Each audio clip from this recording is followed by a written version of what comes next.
مرکز کې. همدارنګه کم هیواد دی هغه به ورکو افغانستان.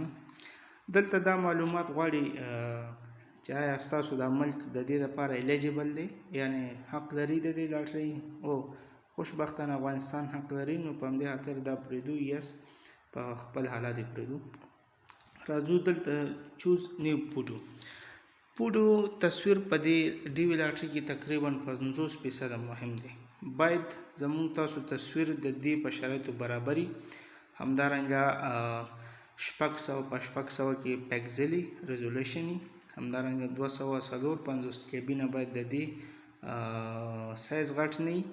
همدارنګه نور ډیفرنٹ معلومات دی میج باره کې، خو دلته معلومات ډیر دي. ما مخکې یادونه وکړه. ښه طریقه دا ده چې تاسو فوټوکاپي والا ته ورشئ او ورته ووایئ چې یاره زه د لاټرۍ لپاره ایمیج جوړوم. هغه فوټوکاپي والا چې په هغې پوهېږي